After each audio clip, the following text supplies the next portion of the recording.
ఏమంటే మాకు చాలా కష్టమైపోయిందండి. ఏంటనుకుంటున్నారు?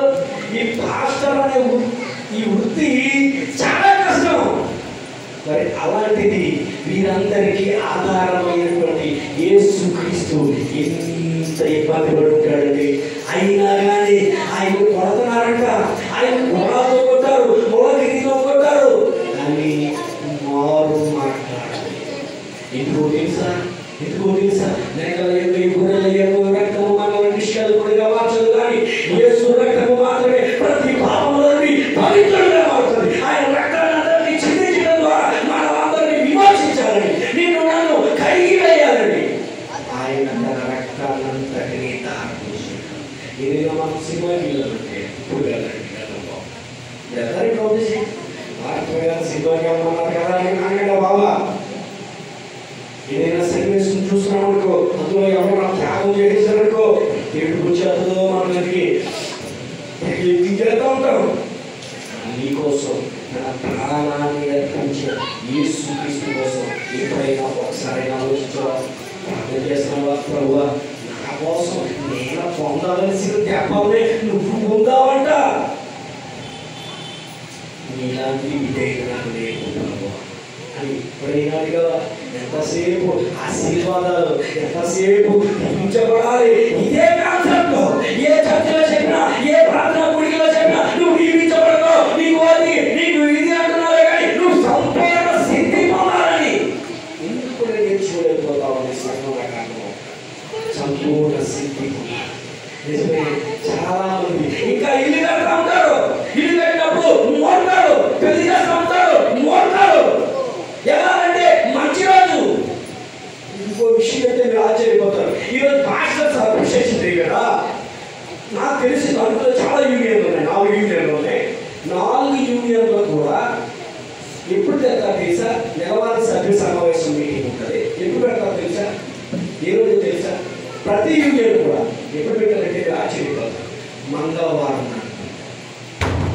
ఎప్పుడు పెట్టారో తెలుసా? మంగళవారం నాడు. ఎందుకు పెట్టారనుకున్నారు?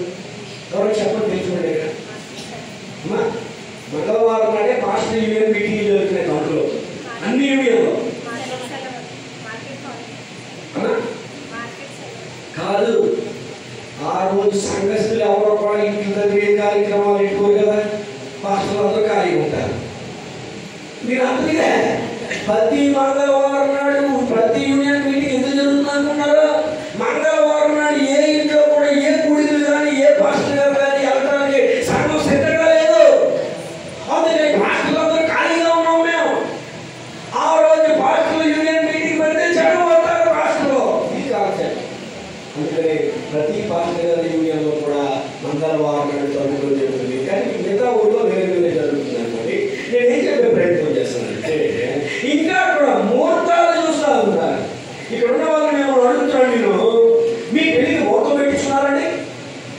నువ్వు ముహూర్తం పెట్టించుకుంటే ఎక్కడుందమ్మో? ఏది నీ భక్తి, ఏది నీ పరిపూర్ణత? ఇంకా విచిత్రం ఏంటి తెలుసా? ఇప్పుడు ఆపరేషన్ సిజరింగ్ చేయట్లేదు హాస్పిటల్స్లో. పాపం నిజంగా నొప్పులు వచ్చి ఆ నొప్పులు భరించలేక ఓపు లేక ఏడుతున్నామో నలిగిపోతాయి ఈరోజు హాస్పిటల్లో. ఎంత ఇబ్బంది పడతారో, గర్భంతో ఉన్నవాళ్ళు ఎంత వేదన పడతారో కొంతమందికి తెలీదు. నా భార్య గర్భం వచ్చినప్పుడు, డెలివరీ అయినప్పుడు చాలా ఇబ్బంది పడ్డది. నా మళ్ళా ఎలా అంటే నన్ను తిరుగుతాను లేదు. ఆ బాధని ఎప్పుడు చూడగాక రెండో పిల్ల ప్రణాళిక నేను చేయలేకపోయాను. మీకు అర్థమవుతుందా? ఆ బాధ చాలా ఇబ్బంది పడిపోయిందండి. భయం. ఆపరేషన్ చేయడంలో అంత దూరంలో ఉన్న శ్రీమతి నన్ను చూసి నా చూపు జీవితంలో ఇంకెప్పుడు అలాంటి చూపు ఆమెలో నేను చూడకూడదు అనుకున్నాను. అంటే నన్ను ఒక లేఖలు వేసి మా కనక్రమం ఎక్కడైనా నీకు తెలుసు ఆ కత్తులు, ఆ కట్టాలు, ఇక్కడ ఉన్నటువంటి ఆపరేషన్ ఒక్క ఓడనైతే ఉందో నాతో మాట్లాడలేదు. ఎప్పుడు వెళ్ళో ఇలా అందరూ కొత్త ముఖాలే. ఇక్కడేమో కత్తులు కనబడుతున్నాయి, ఇక్కడేమో రక్తం కనబడుతుంది, అక్కడే పెద్ద పెద్ద లైట్లు కనబడుతున్నాయి. ఇదిగో మామూలు ఇంజక్షన్ అంటే మా ఆవిడకి భయం. కనీసం ఒక అరగంట పడితే ఇంజక్షన్ చేయించుకోదు. అలాంటిది ఆ సన్నివేశం చూసిన నేను ఆ రోజు అనుకున్నాను, ఇంకా ఎప్పుడు కూడా మరలా ఈ పరిస్థితి రాకూడదు. దేవునామానికి నేను మీకు ఏం చెప్పే ప్రయత్నం చేస్తానంటే, ఈ ఆపరేషన్ చేయించుకోవడానికి కూడా మోటార్ పెడతాను. పొత్తులు వెళ్ళి పెట్టి ఎప్పుడు ఇంకే మోటార్ ఆ మోటార్కి డాక్టర్ గారు చెప్పి ఏమంటే ఈ టయానికి పెట్ట బయటికి రావాలని ప్రేమ. అరే పెట్ట ఇప్పుడు బయటికి రావాలో అది దైవాదేమో అంటే నువ్వు డిసైడ్ చేసావంటే నడమంత్రం అంటాను దీన్ని. వినాశనానికి ఎవరైనా ముందులంటాను అయితే దీన్ని. పోయే కాలం వచ్చినట్టు ఎవరి మాట ఏంటంటారు ఈ లోకంలో సాగుతారు. ఏమంటే ఆడు పోయే కాలం వచ్చేది ఎప్పుడు చెప్పినాడు చిరువ్యాఖ్యలో ఇదే వినాశనానికి విపరీత ముందులు వచ్చేసాయి. పెట్ట ఎప్పుడు ముట్టించాలో కూడా మొత్తం ఫిక్స్ అయిపోయిందండి ఈ రోజుల్లో. అందుకని ఈ విషయం ఎవరో కరెక్ట్ గారు తెలిసింది. సిజరీన్ చేశారంటే ముట్టుకున్నానంటే గవర్నమెంట్ హాస్పిటల్ ఎక్కడ చేయట్లేదు. చాలు నిజంగా అడిగినా చేయట్లేదు.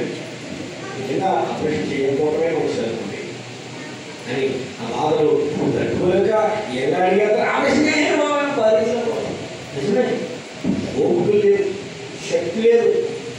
అయితే నేనేం చెప్పే ప్రయత్నం చేస్తానంటే మీకు మూర్తాలు పెట్టుకోవడం పరిపూర్ణత చాలా దూరం. దేవుని సేవకుల దగ్గరికి రావాలి. దేవుని సేవకుని అడగాలి ఏమని, మా ఇంట్లో పలానా కార్యక్రమం అంటే ఏం చేయమంటారు. నిజంగా నేను మాట సందర్భం వచ్చింది బట్టి చెప్తారు. వాళ్ళందరూ ఇన్ని కార్యక్రమాలు జరిగాయి కదా, ఒక్కరు కూడా వాళ్ళ దగ్గర కూర్చోడానికి ఒక్కరు కూడా వాళ్ళు ఫిక్స్ అయిపోయి వాళ్ళు మాట్లాడేసుకొని అవతలతో కూడా వాళ్ళ ముందు మాట్లాడేసుకొని అప్పుడు వచ్చి మాతో చెప్పారు. ఇంకా తప్పదు కాదు వీళ్ళు రోజులే కానీ అన్ని మనస్ఫూర్తిగా అయితే మేము ఏది కూడా ఈ మాట మీకు చెప్తే మీకు బాధ కలిగిన నాకు వచ్చే నష్టమైంది.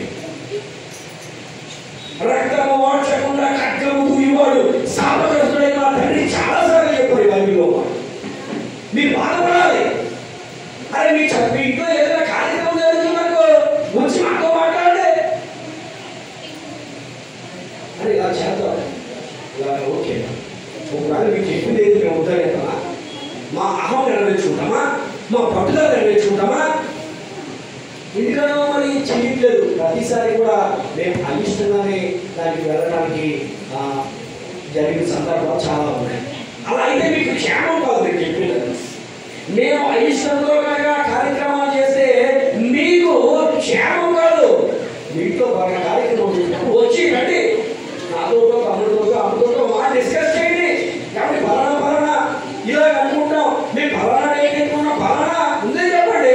సరే వాళ్ళు కుదరకపోతే మేము వచ్చి ప్రార్థన చేసి వెళ్ళిపోతాం. ఇదిగో మొన్న మారన్ గారు ఉన్నారు, మరి ఇంటి స్టాఫ్ ఉదయమైనంత ఉపవాసకుడికి ఇంటి కుదరకపోవచ్చు తెల్లవారు వచ్చేస్తారని అన్నారు. అమ్మగారు వచ్చారు, ఫలానా ముందు రోజే మీరు ప్రార్థన చేసి వెళ్ళిపోతాయి. అలాగా ప్రత్యేకమైన ఏర్పాట్లే ఉంటాయి. కానీ మీ అంతగా మీరే చేస్తే మేము కనుక బాధపడితే అది మీకు ఆశీర్వాదం. దేవుడి నామానికి పరిపూర్ణతలోకి రావాలి. ముహూర్తాలు పెట్టవద్దండి. మరి ముఖ్యంగా మనం కోరేది ఎవరో మాటలు చాలా మంది అంటారు, శుక్రవారం పెట్టాలంట, బుధవారం నాడు పెట్టాలి, సోమవారం నాడు పెట్టాలి. ఈ పెడితే ప్రభువు ఇచ్చిన ప్రతి దినము కూడా శ్రేష్టం. ఏమంటే మనం ఎప్పుడు పోతామో తెలియదు, మనం ఎప్పుడు పోతామో తెలియదు. దీనికి ముహూర్తాలు ఏంటంటే మీకు విషయం మనం సేవతో చెప్పాలి. ఇక ముహూర్తం టైం నా టైం ఎంత అయింది, మీ టైం ఎంత అయింది, మీ టైం ఎంత ఏది రైతారంటే నిజమే. మీరు ముహూర్తం పెట్టుకున్నారంటే పెళ్ళి ఇండియాలో ఒక టైము, దక్షిణాఫ్రికాలో ఒక టైము, ఆస్ట్రేలియాలో ఏది టైము కరెక్ట్. అందుకే టైం ఇది కూడా ముహూర్తాలు పెట్టించుకోవడం పరిపూర్ణత కాదు. ఏమంటే చాలా మంది తెలుసు, మన మధ్య మా నాన్నగారు ఒక శంకుస్థాపన చేశారు ఈ ప్రాంతంలో. అక్కడికి వచ్చి మాస్టర్ గారు అన్నారు, నా ఉదాహరణ ఉన్నాయా, ఏమున్నాయా, నా ఉదాహరణ ఎంత బాగుందండి. అంటే జనం ఏది కావాలో మాస్టర్లు అది మాట్లాడితే కానుక వస్తుందట. క్రమం పాటించాలండి, మాదిరిని పాటించాలి. అప్పుడే సంపూర్ణ సిద్ధిని మనం పొందగలం. యేసుక్రీస్తులో మాత్రమే సంపూర్ణ సిద్ధి ఉందండి. ఆయన కోమాట పడలేదు, ఆయన ఎవరిని రొప్పించలేదు. ఉన్నది ఉన్నట్లుగా దేవుని చిత్తాన్ని జరిగించాడు. నువ్వు కనుక అలా ఉండగలిగితే నువ్వు కూడా ఫిలిప్పీయులకు రాసిన పత్రిక 3వ అధ్యాయము, ఫిలిప్పీయులకు రాసిన పత్రిక 3వ అధ్యాయము 17వ వచనం, 3వ అధ్యాయం 17వ వచనం, 3వ అధ్యాయం 17.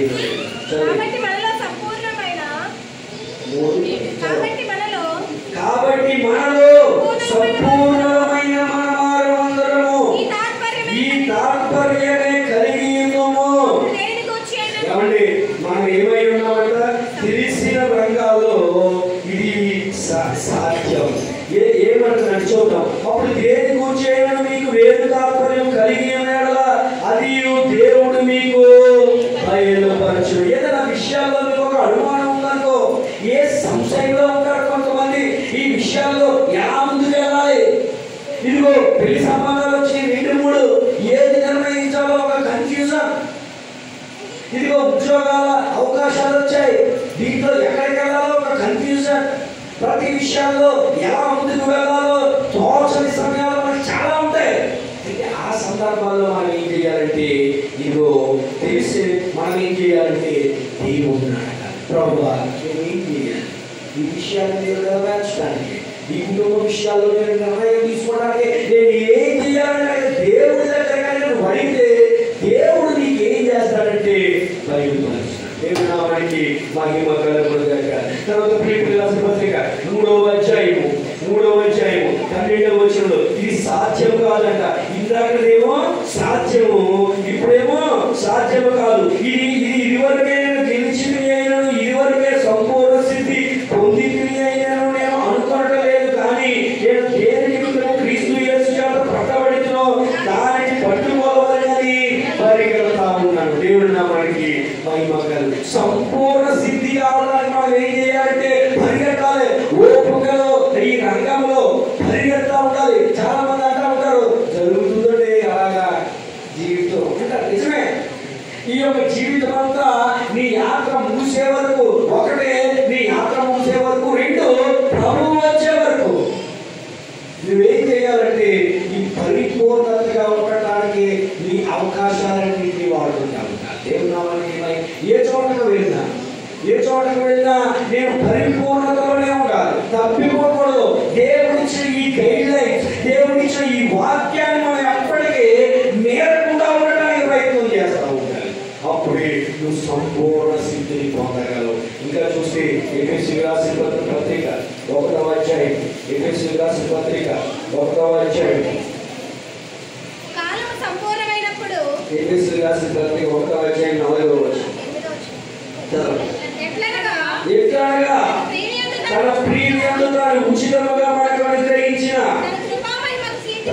తన కృపా మహిమకు కీర్తి కలుగునట్లు తన చిత్త ప్రకారమైన దయా సంకల్పము చొప్పున యేసు క్రీస్తు ద్వారా తనకు కుమారుడుగా స్వీకరించుటకై ముందుగా తన కోసం నిర్ణయించుకుని మనము తన ఎదుట పరిశుద్ధులము నిర్దోషులమై ఉండవాలని జగత్ పునాది వేయబడక మునిపే ప్రేమ చేత ఆయన క్రీస్తులో మనలను ఏర్పరచుకొనెను. ఇదేంటయ్యా అంటే దీనికోసమే మనము ఇందుకే ఇంతమంది దేవుణ్ణి ఏర్పడా ఇంకా లోకంలో ఉంటే నువ్వు మాత్రమే దేవుని వాక్యాన్ని ఎందుకు అంగీకరించావంటే ఆయన మనకు జగత్ పునాది వేయబడక ముందే అర్థం, గర్భంలో రూపింపబడకముందే ఆయన ఎరిగి ఉన్నాడు. నువ్వు ఈరోజు ఈ ప్రార్థన మందిరంలో ఉన్నావంటే ఇది ఆయన చిత్త ప్రకారం. ఆయన నిన్ను నశించిపోయే వారి జాబితాలో ఉండకూడదని ఆయన నిన్ను రక్షించుకొని ఈ పరిశుద్ధ మధ్యలో కూర్చొని అవకాశాన్ని ఆయన నీకు కలగజేశాడు. దాన్ని బట్టి నువ్వేం చేయాలంటే స్తుతి చెల్లిస్తూ ఉండాలి, ఆయన మహిమపరుస్తూ ఉండాలి. ప్రతి అవకాశాన్ని ఎప్పుడు ప్రార్థన మందిరం ఉన్నదో అప్పుడు నువ్వు దానికోసం వేగిరమై వెళ్తూ ఉండాలి. రొట్టె చికెన్లు సహవాసమందులు ఎడతెగక మనం ఏం చేయాలంటే పాల్గొంటూ ఉండాలి. ఇంకా చూసుకుంటూ పోతే మత్తయి సువార్త 5వ అధ్యాయము 48వ వచనం. మత్తయి సువార్త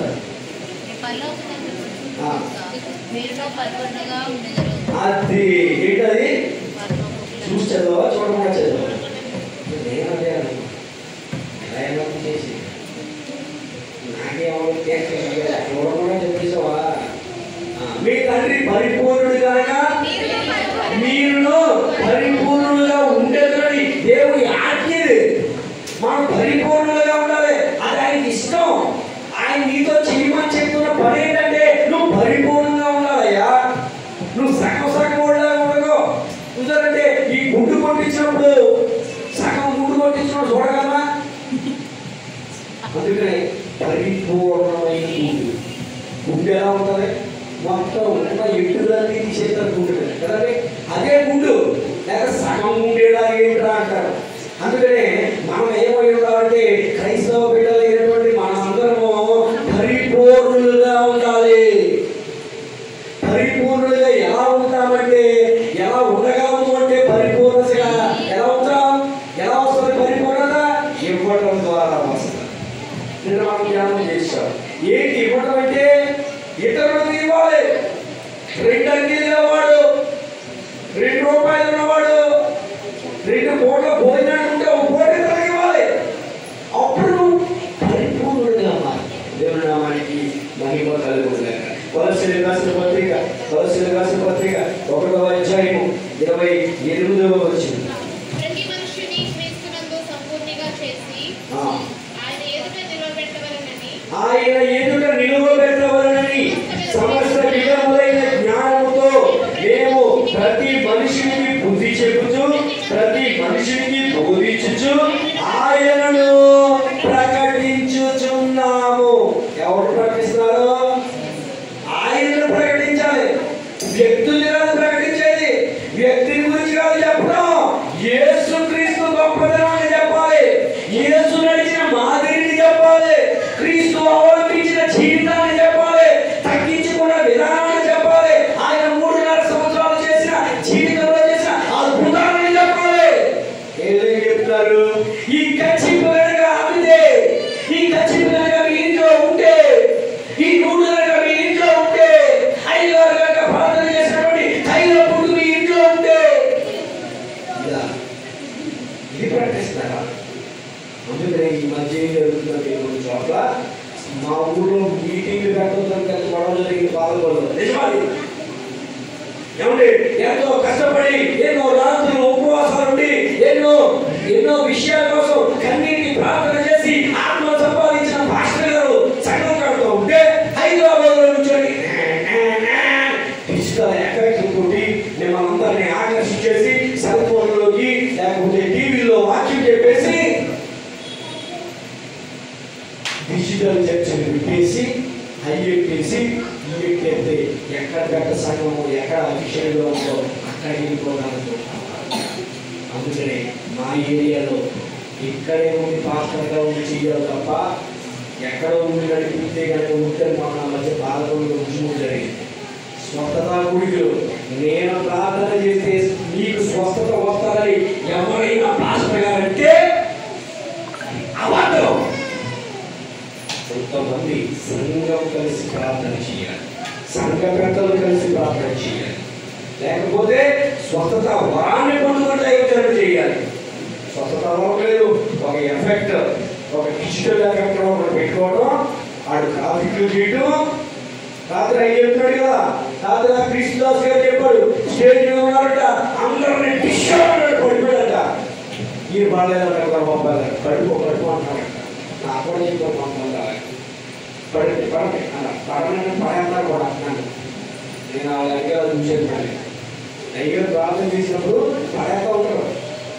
నేను కూడా ఒక చోట నేను ప్రార్థన చేయించుకోవడానికి ఏం లేదు, అక్కడ పడుకోబడి ఏదో అంటున్నాడు. ఎలా చూసాడు నా దగ్గర అంటే టచ్ మీరు చూడండి, ఎవరు టచ్ అని ప్రార్థన చేస్తాం పడేస్తాం. ఇదంతా కూడా ఇది ప్రకటిస్తున్నాను, యేసుక్రీస్తుని ప్రకటిస్తున్నాను అనేసి ఏం ప్రకటిస్తున్నారో కల్పితాలు, గ్రాఫిక్స్ లేకపోతే అబద్ధాలు ప్రకటిస్తున్నారు. ఇది కాదు ప్రకటించవలసింది, యేసుక్రీస్తుని ప్రకటించాలి. ఆయన ప్రేమను ప్రకటించాలి, ఆయన చేసిన అద్భుతాలను ప్రకటించాలి. మనం ఏం ప్రకటించాలి? క్రీస్తు మాదిరిని ప్రకటించాలి. దేవుని నామానికి మహిమ కలుగుతుంది. స్వస్థతలు, గారడీలు లేకపోతే మరేదో బైబిల్ విరుద్ధంగా ఏ వ్యక్తి ఎప్పుడు చెప్పినా తప్పే. బైబిల్ మాటలు చెప్పాలి. ఇంకా చూసుకుంటూ పోతే ఒకటే చూస్తుంటే కొలస్సీయులకు రాసిన పత్రిక, నీ సన్నిధానంలో సంపూర్ణ సంతోషం ఆరాధించుకునే అరుదైన అవకాశం. నీ సన్నిధానంలో సంపూర్ణ సంతోషం ఆరాధించుకునే అరుదైన అవకాశం.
నా సంఘంలో ఉన్న వాళ్ళందరూ కూడా సంపూర్ణ సిద్ధి పొందాలి ప్రభు అని ప్రార్థన చేశారండి.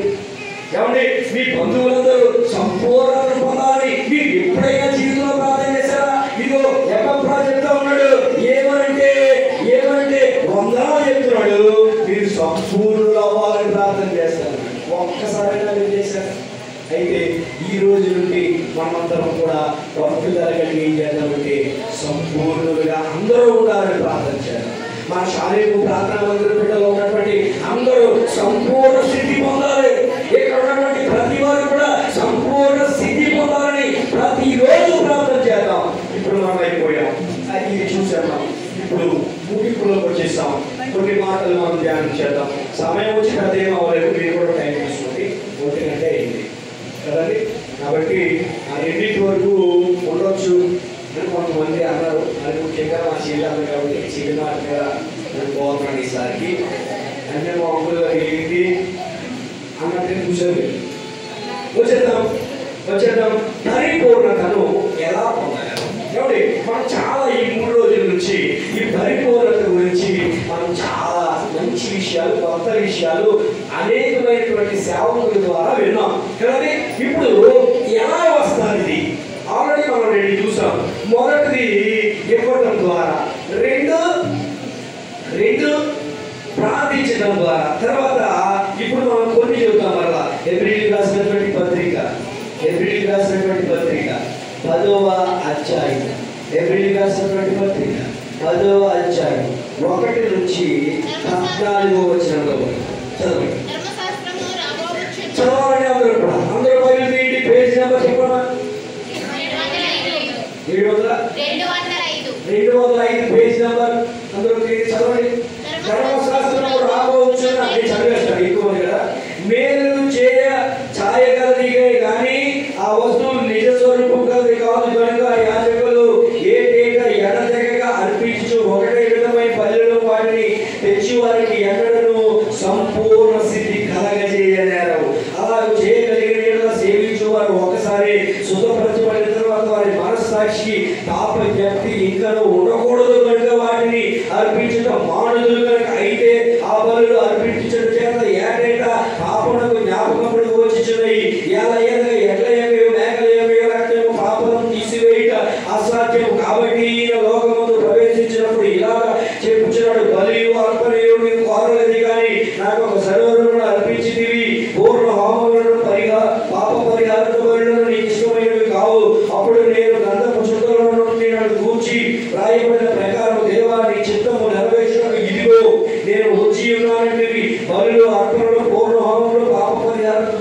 నీవు కోరలేదు, అవి నీకు ఇష్టమైనవి కావాలి పైన చెప్పిన తర్వాత ఆయన నీ చిత్తము నెరవేర్చుటకు ఇదిగో నేను వచ్చి ఉన్నాను చెప్పుచున్నాడు. ఇవన్నీ ధర్మశాస్త్రం చెప్పున అర్పింపబడుచున్నవి. ఆ రెండవ దాన్ని స్థిరపరచుటకు మొదటి దానిని కొట్టివేయుతున్నాడు. యేసుక్రీస్తు యొక్క శరీరం ఒక్కసారి అర్పింపబడట చేత ఆ చిత్తమును బట్టి మనము పరిశుద్ధపరచబడి ఉన్నాము. మరియు ప్రతి యాజకుడు దినదినము సేవ చేయొచ్చు పాపములన్నింటినీ ఎన్నటికి తీసివేయలేని ఆవరణని మాట మాటకి అర్పించు ఉండను. ఈ ఏదైతే పాపము నిమిత్తము సదాకాలము నిలిచి ఒక బలిని అర్పించి అప్పటి నుండి తన శత్రువులను తన పాదములకు పాదపీఠంగా చేయబడి వరకు కనిపెట్టుచు దేవుని కుడి పార్వశముని మీద ఆశీనుడైన ఒక అర్పణ చేత ఈయన పరిశుద్ధపరచబడి వారిని సదాకాలము సంపూర్ణులుగా చేయి. ఏమంటే పాత నిబంధన గ్రంథంలో బలులు అర్పించేవారు. ఆ బలులు అర్పించడం ద్వారా ప్రతి సమయంలో అర్పించడం ద్వారా దాన్ని జ్ఞాపకం చేసుకునేవారు. ఇక్కడ కూర్చోబెట్టే కూర్చోను. ఏమంటే ఆ బలులు అర్పించడం ద్వారా ప్రతి సంవత్సరం అయితే యేసుక్రీస్తు మనందరి నిమిత్తము ఒకసారి బలి చెల్లించేశాడు. ఒక స్వాగతం కదండి. ఏమంటే గతంలో జరిగింది అలాంటి నేను ఏదో ప్రసాదం చేశాను రేపు డ్వాక్రా రుణమాఫీ నిజమే నేను చెప్తున్నాను. చెప్తే ఆశ్చర్యపోయి టెలివిజన్ కూడా చెప్తున్నాను. 26,000 కోట్లు చంద్రబాబు నాయుడు గారు రుణమాఫీ చేస్తారని అన్నాడు. చేయలేదు. ఇంకా 8,000 కోట్లు చేయాలి. ఈ విషయం ఎవరు అడగలేదు. ఆ తర్వాత వేరే ప్రభుత్వం వచ్చింది, వారు చేయలేదు.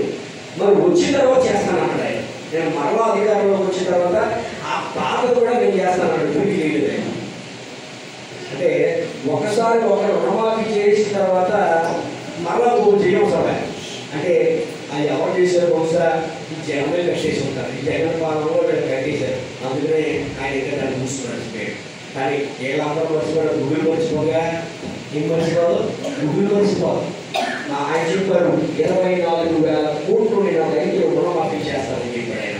అయితే దానికి 3 దఫాలుగా 3 సంవత్సరాలు ఇచ్చారు. 3, 4, 3, 6, 18 అంటే ఇంకా 8,000 కోట్లు ఇవ్వాలి. ఈ యొక్క ప్రభుత్వం మారిపోయింది. అందుకే వారు ఇవ్వలేదు. అంటే నేను ఏం చెప్పే ప్రయత్నం చేస్తాను. మీరు ఎవరికైనా బాకీ ఉన్నారనుకో, ఎవరైనా నేను చెల్లిస్తానన్నారనుకో, మళ్ళీ మీరు ఇస్తారా ఇంకా ఎదురుగా. అందుకని మనం చేసిన పాపాలన్నింటిని బట్టి యేసుక్రీస్తు ఒకసారి తన రక్తాన్ని అర్పించి త్యాగం చేశాడు. అందుకనే ఇంకా మనం ఏమి బలులు అర్పించవలసిన పని లేదు. హల్లెలూయా. అప్పుడు మనం సంపూర్ణ స్థితిని పొందాం. ఎవరైతే యేసు రక్తము నా దేవుడు ఆయన రక్తంలో కనబడ్డారో వాడు సంపూర్ణ స్థితిలో అవుతారు. ఆయన నామాన్ని ఒప్పుకుంటే నీకు రక్షణ కలిగింది. ఎవరే అవునా? యేసు నా రక్షణ ఎవరైతే నోటితో ఒప్పుకుంటారో వాడికి ఏం కలుగుతుంది?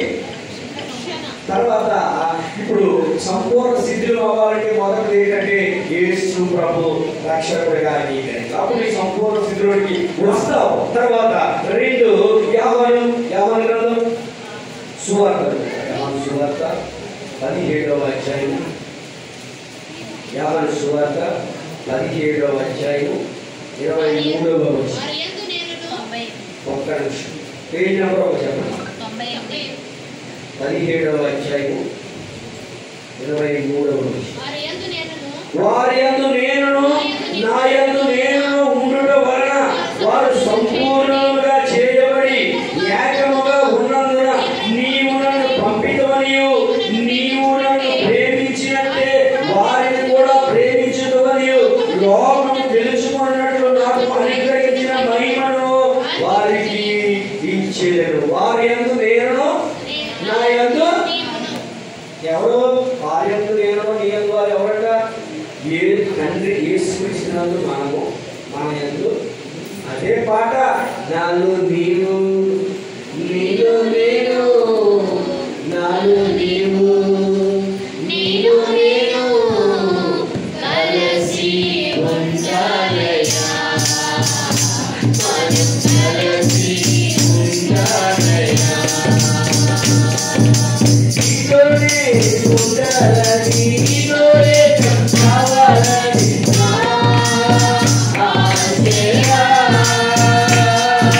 నీలోనే ఉండాలని నీలోనే కావాలని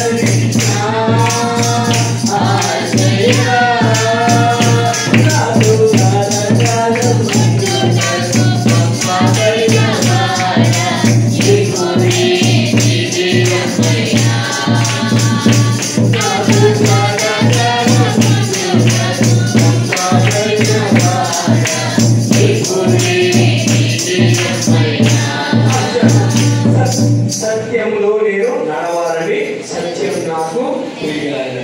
సత్యంలో నేను సత్యంలో నడవాలని, సత్యం నాకు తెలియాలని నా ఆశయ. సత్యంలో నడవాలని, సత్యం నాకు తెలియాలని నా ఆశయ. సర్వ సత్యంలో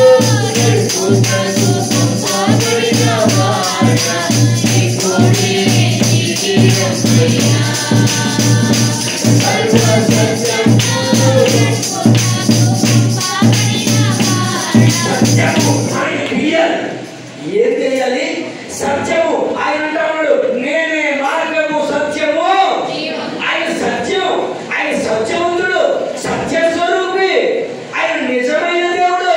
కొంతమంది కల్పితాలు 10 తలకాయలు ఎక్కడో ఒకటి ఆ తలకాయ కాకపోతే ఇవన్నీ కల్పితాలు, కల్పితమైన పాత్రలు కాదండి. యేసుక్రీస్తు నిజమైన దేవుడు, సత్యవంతుడు. అందుకనే ఎప్పటికీ యెరూషలేములో ఉంటారు కొంతమంది. మన మధ్య వచ్చినప్పుడు అఖిలేయుడు వారు కూడా యెరూషలేము వెళ్ళారు. యేసు నడయాడిన ప్రాంతాలు చూశారు. ఆయన చెప్తా ఉన్నారు యేసు నడయాడిన ప్రాంతాలు నేను చూశాను అని. నిజమే, మనం కూడా ఖచ్చితంగా ఎక్కడికి వెళ్ళాలంటే యెరూషలేము వెళ్ళాలి. వెళ్ళగలుగుతారో ఒకసారైనా? నాకైతే ఆశ లేదు. ఎందుకంటే నేను బండి అవసరం లేదనుకున్నాను. యెరూషలేములో నేనేమనుకుంటాను కాబట్టి యేసు నడయాడిన ప్రాంతాలు చూడాలి ఖచ్చితంగా. ఎందుకంటే ఆయన సత్యవంతుడు కాబట్టి. ఇప్పుడు మనం ఎక్కడున్నామంటే ఆయన నిజమైన వాడు. దేవుడి నామానికి మహిమ కలుగుతుందాక. ఇప్పుడు మనం చూస్తున్నాం. తర్వాత క్రీస్తు కృప. 2వ కొరింథీయులకు రాసిన పత్రిక ఆయనలో వస్తుంది సంపూర్ణత, క్రీస్తులో సంపూర్ణత. తర్వాత చూద్దాం క్రీస్తు కృప 2వ కొరింథీయులకు రాసిన పత్రిక 12వ అధ్యాయము 9వ వచనం. అందుకు నా కృప నీకు చాలును, బలహీనతయంలో నా శక్తి పరిపూర్ణమగుచున్నదని ఆయన నాతో చెప్పాను. ఎప్పుడవుతుందంట శక్తి? ఎప్పుడు పరిపూర్ణం అవుతుంది? బలహీన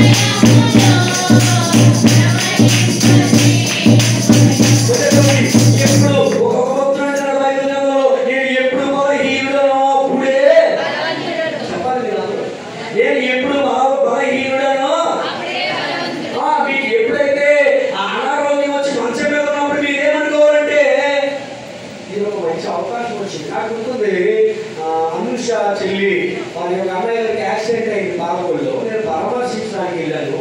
వారితో మాట్లాడుతూ ఉన్నప్పుడు వారు నాతో అన్నారు, నాకు బాగా గుర్తుంది, నేను ఎగ్జామ్ ప్రిపేర్ అవుతున్నానన్నా ఇబ్బంది వచ్చింది, ఈ యాక్సిడెంట్ అయింది కదా, మంచి చదువుతాను ఇప్పుడే, నేను ఖచ్చితంగా ఇప్పుడు ఈ పూర్తిని చదివేస్తానన్నా, ఈసారి నేను ఎగ్జామ్ కొడతానని నేను అంటాను. అప్పుడు నాకు అనిపించింది ఎక్కడ ఆ ప్రతిబంధకాలపై అక్కడ అవకాశాలు సృష్టించుకోవాలి.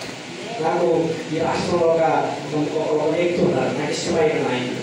ఆయన అంటాడు, నాకు ఎక్కడ అవకాశాలు ఉండవో అక్కడ అవకాశాలు సృష్టించుకుంటారంటాడు. విపత్కరమైన పరిస్థితుల్లో నుండి అవకాశాలను సృష్టించుకోవాలి. నీకు ఇబ్బందికరమైన పరిస్థితి ఉందనుకో, అక్కడ నీకు ఉండటానికి ఏం అనుకూలంగా ఉంటుందో దాన్ని తెచ్చుకోవాలి. అదే బలహీన సమయంలో బలవంతులుగా మారడం.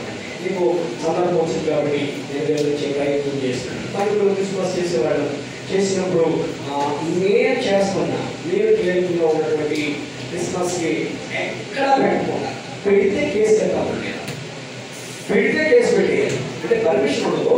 పర్మిషన్ ఇవ్వకుండా క్రిస్మస్ చేస్తే పండుగ కేసు కట్టేయాలి. నాకు ఉన్నటువంటి పోలీసు ఉన్నటువంటి నా స్నేహితులు వాళ్ళు చెప్పాలి, మీరు చేస్తే మీరు కేసు కట్టేయాలంటే చెప్పాలి. నేను ఏం చేశానంటే 2 సంవత్సరాలు నాకు క్రిస్మస్ అని ఆపేయడం జరిగింది.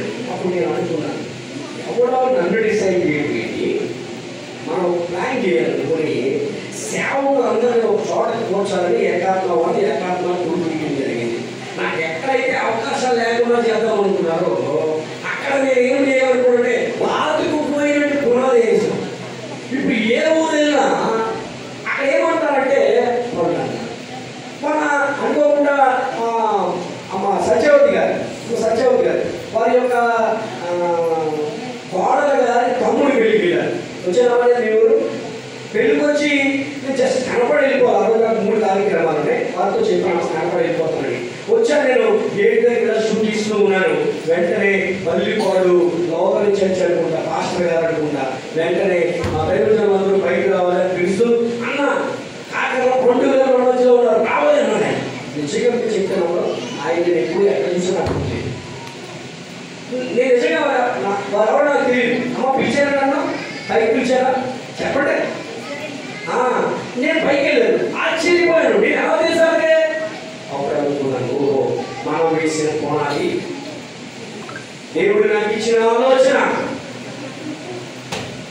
అంటే మీకు చెప్పే ప్రయత్నం చేస్తానంటే మీకు ఎక్కడైతే అవరోధకాలు ఉంటాయో అక్కడ మీకు అవకాశాలు. ఇదిగో బలహీన సమయంలో మనకి ఏదైనా హాస్పిటల్ మంచం మీద ఉన్నాం, దాన్ని దేవుని దగ్గర ఉండడానికి చూసుకుంటాం. బైబిల్ చదవండి, సంపూర్ణ స్థితిని పొందాలి. వాక్యంగా వేరుపై మీ ప్రణాళిక నడవాలి. నేను పూర్ణ స్థితిగా మారాలి. ఈ 4 రోజులు మంచం మీద కదలకుండా ఉన్నారు కదా, నేను ఈ లోపు బైబిల్ కంప్లీట్ చేస్తాను అని సంపూర్ణ స్థితి పొందాలి. అవకాశాలని మనము అందిపుచ్చుకోవాలి. తర్వాత చూస్తే ఎఫెసీయులకు రాసిన పత్రిక 4వ అధ్యాయం, ఎఫెసీయులకు రాసిన పత్రిక 4వ అధ్యాయం 11వ వచనం, 4వ అధ్యాయం 11వ అయిపోయింది, వచ్చేసాం. మనమందరూ విశ్వాస విషయంలో దేవుని కుమారుని గురించి జ్ఞాన విషయంలో ఏకత్వము పొంది సంపూర్ణ పురుషులను ఏం పొందాలి? ఏమంటే నువ్వు ఎలా పరిపూర్ణుడు అవుతావంటే ఈ గాడి చేస్తాను కావాలి. ఏకత్వం రావాలి. ఏకత్వం వస్తే నీకు సంపూర్ణత అవుతుంది. ఏకత్వం రాకపోతే సంపూర్ణత రాదు. మీకు చెప్తే నమ్మరు. తణుకులో 4 వేరే అసోసియేషన్ అందరూ ఒక మీద తేవాలనే ప్రయత్నం. అందరూ ఒకటైతే సంపూర్ణం అవుతుంది. ఒకడేమో ఈస్ట్కి, ఒకడేమో వెస్ట్కి, ఒకడేమో నార్త్కి, ఒక సౌత్కి కూర్చుంటే ఏకత్వం ఎక్కడవుతుంది? 4 వైపులా ఎక్కడంటూ సిరిగిపోతుంది. అందరూ ఒక పైపు కాలితే. అందుకని నేనేం చెప్పే ప్రయత్నం చేస్తానంటే మీకు ఏకత్వంలో ఉంటే మనకి ఏమొస్తుందంటే సంపూర్ణ. కొత్త మాట పొందింది. కొత్త మాట ఈ రోజు నేను కనుగొన్నాను. ఏమంటే కొత్త మాట ఇది. ఏకత్వంలో ఉంటే సంపూర్ణత అవుతుంది. 2 చూద్దాం. తర్వాత 2వ తిమోతి రాసిన పత్రిక 3వ అధ్యాయం 2వ తిమోతి రాసిన పత్రిక 3వ అధ్యాయం 16వ వచనం. దైవజనుడు సన్నద్ధుడై ప్రతి సత్కార్యములకు పూర్ణంగా సిద్ధపడినట్లు దైవావేశములను కలిగిన ప్రతి లేఖనమును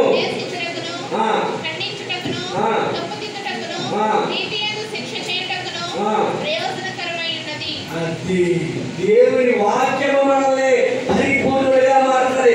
ఈ వాక్యము నాతోటే మాట్లాడుతుంది, ఈ వాక్యము నా గురించే అని ఎవరైతే అన్వయించుకుని వారిని మార్చుకుంటారో వాళ్ళు ఏమవుతారంటే సంపూర్ణ స్థితి. నువ్వు సంపూర్ణ స్థితి నీకు ఎలా వస్తారంటే ఏకత్వం అయితే వస్తుంది. 2 ఈ వాక్యము మిమ్మల్ని సంపూర్ణుడిగా మారుస్తుంది.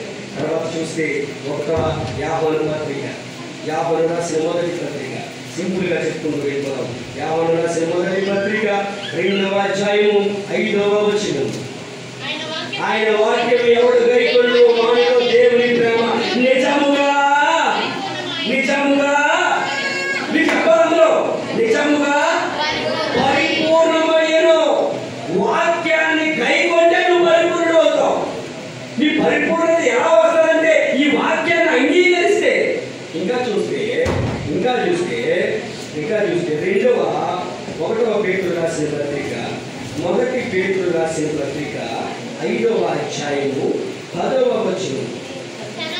తన నిత్య మహిమకు క్రీస్తునందు పిలిచిన సర్వకృపానిధియగు దేవుడు కొంచెం కాలము మీరు శ్రమ పడిన పిమ్మట తానే మిమ్ములను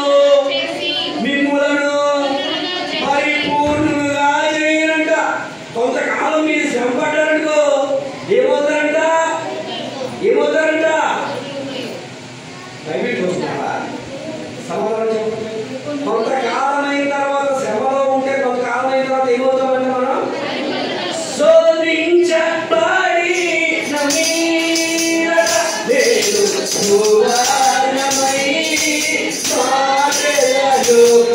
శోధించబడతావు. శ్రమ వచ్చినందుకు నువ్వు చాలా ఒత్తిడిలో ఉండి ఇబ్బంది పడ్డావంటే నీకు రాబోయేది మంచి నామానికి మహిమ కలుగును గాక. ఇంకా చూస్తే 2వ కొరింథీయులకు రాసిన పత్రిక 7వ అధ్యాయము 2వ కొరింథీయులకు రాసిన పత్రిక 7వ అధ్యాయము 1వ వచనం. దేవుని చిత్తము వలన క్రీస్తు యేసు యొక్క అపోస్తలుడైన పౌలును మన సహోదరుడైన తిమోతియను కొరింథీయులను దేవుని సంఘమునకును అక్కయ యందున్న పరిశుద్ధులందరికీ శుభమని చెప్పుచున్నాడు. దేవుని నామానికి మహిమ కలుగును గాక. దేని వలన వస్తారంటే ఇది పరిశుద్ధత వలన మనందరికీ సంపూర్ణము. నువ్వు పరిశుద్ధంగా ఉండాలి. నువ్వు కనుక ఈ యొక్క ఆశలు వెంబడించగా దేవుని వాక్యాన్ని పట్టుకొని నువ్వు వాక్యంలో నిలిచి ఉంటే నీకు సంపూర్ణత వస్తుంది. పరిశుద్ధంగా ఉండాలి. అప్పుడు నువ్వు సంపూర్ణ స్థితిని పొందుతావు. ఇంకా చూస్తే మత్తయి సువార్త 19వ వచనం. మత్తయి సువార్త 19వ వచనం. దయచేసి ఎవరో కొంచెం రానివ్వదు, అశ్రద్ధగా రానివ్వదు. మత్తయి సువార్త 19వ అధ్యాయము 21వ వచనం. అయితే యేసు నీవు పరిపూర్ణుడవైనట్టు పోయిన యెడల పోయి నీ ఆస్తిని అమ్మి పేదలకు ఇవ్వాలి. ఏమి ఇవ్వాలి? పేదలకు ఇవ్వటం ద్వారా నీకు ఇవ్వాలి. ఎక్కువ అస్సలే ఆశించుకుంటా ఎంతసేపు మనకే ఇవ్వటం ద్వారా నువ్వేమవుతావంటే పరిపూర్ణత చెందుతావు. చూద్దాం యాకోబు రాసిన పత్రిక 1వ అధ్యాయం. 1వ అధ్యాయం 4వ వచనం. మీరు సంపూర్ణులను అనునందులను ఏ విషయంలో నేను పొందువలేనై ఉండునట్లు ఓర్పు గల క్రియను కొనసాగింపనీయాలి. ఓర్పుగా ఉంటే పరిపూర్ణత వస్తుంది. దీని అర్థం ఇది కాబట్టి ఓర్చుకోవాలి. ఓర్చుకుంటే మీకు పరిపూర్ణత వస్తుంది. నాకు కూడా తెలుసు. వైజాగ్ మా చిన్నమ్మ గారు ఉంటారు. ఎంత ఓర్పు అంటే చాలా ఓర్చుకున్నారు. అంత ఓర్పు మీరు ఎక్కడ ఎవరైనా చూడాలి. ఓర్పు అవసరమై ఉన్నది. ఓర్చుకుంటే అవసరం. ఇది మీకేమవుతుంది? ఆ ఓర్పు మీకు ఒకరోజు పరిపూర్ణతను తీసుకొస్తుంది. నిజమే. ఇక్కడ ఉన్నటువంటి నాకు అంటే సందర్భం వచ్చింది కాబట్టి చెప్తున్నాడు. ఒకవేళ వారు లేకపోతే నాకు గుర్తుకొచ్చి మన ప్రియాంక వారి తల్లి గారు వారు కూడా వారి ఇద్దరు కుమారులు మగవాళ్ళే అని కంగిపోలేదు. నేనైతే మగవాళ్ళు లేదని ఆడపిల్ల అని మళ్ళీ 2వ ఆడపిల్ల ఇది అని ఆగిపోయినా అని అనుకుంటున్నాను. మరి ఆవిడ ఇద్దరు కూతుర్ని కూడా ఎలా పెంచారంటే నాకు తెలిసి ఎడ్యుకేషన్లో మంచి ఎడ్యుకేషన్ ఇచ్చారు. చక్కగా ఈరోజు చిన్న కుమార్తె విదేశాల్లో జాబ్ చేస్తూ నాకు తెలిసి ఈ బ్యాంక్లో విదేశాల్లో ఎవరు కుమారులు ఉన్నారంటే నేను చెప్పగలను. ఒక నక్షత్రం పెద్ద ఆఫీసర్ లేకపోతే తల్లిదండ్రులు ఎంప్లాయీస్ ఒక నెలకి 70,000 80,000 జీతాలు వచ్చేవాళ్ళు. వాళ్ళు మాత్రమే విదేశాల్లో ఉండడానికి చదవడానికి వారు కష్టపడ్డారు. మరి వీరు హాస్పిటల్లో చేస్తున్నారు. వారి బిడ్డల్ని చదివించాలని ఇంజనీరింగ్ చదివించి తర్వాత రెండో కుమార్తెను మరి ముఖ్యంగా విదేశాల్లో చదివించి అక్కడే ఉద్యోగం చేయడానికి ఎంత కష్టపడ్డారో నాకు ఈ సందర్భంలో అందుకే వారిని గౌరవిస్తాను. దేవుని నామానికి మహిమ కలుగుతుంది. చాలా కష్టపడ్డారు. ఆ కష్టం అందరూ వారి కుమార్తె నాకు తెలుసా మధ్యాహ్నమే విదేశాల నుంచి డిగ్రీలు పాస్ అయినట్టు సన్మానం చేశారు. ప్రతి మందిరంలో ఈ మందిరంలో కూడా చేశారు. తాతబాబు అప్పుడు ఉన్నారు ఇక్కడ వారు చేసినప్పుడు వారు చాలా ఆనందించి ఉంటారు. ఆవిడ చేసిన బాధంతా మర్చిపోయాడు నాకు కానీ నేనేం చెప్పి ప్రయత్నం చేస్తానంటే ఎంతో మంది ఉంటారు. ఆడపిల్లలు ఎందుకు చదువులు అని ఉంటారు. అవన్నీ ఓడ్చుకున్నారు. ఈరోజు ఏంటమ్మా నీకు మీకు ఊపిరిలో అంటున్నారు. దాన్ని బట్టి ఆమె ఓడ్చుకున్న దాన్ని బట్టి ఏమైందంటే ఈరోజు తగిన విధంగా దేవుడు వాడిని తీపిస్తుంది. నిజంగా రాత్రి వారు రూమ్లోకి వెళ్ళాను. ఆ రూమ్ని కబ్జా చేయాలనుకున్నాను. ఏం చేయాలనుకున్నాను? కబ్జా మొత్తం నా ఇంట్లో నా రూమ్ ఎల్లో కవర్ ఇంకా నేను ఒక వాళ్ళకి వేరే కవర్ వేసాను. వాళ్ళ ఇంట్లో 4 గోడలకి ఎల్లో కవరే నా రూమ్లా మనకి వచ్చేద్దాం. లాస్ట్ లో ఇంకా అయిపోదాం. వచ్చేద్దాం. పరిపూర్ణత చెందవలసినటువంటి విషయాలు చాలా ఉన్నాయి. అవి మనం వెళ్ళట్లేదు. సమయం ఏమి అది ఎక్కువైపోయిందని మీరు ఎవరు అనుకుంటే అది చాలా తప్పు. ఎందుకంటే ఆకలి వేస్తున్నాం చేయలేదు. మేము వేస్తా అవే కాదు వేస్తుందా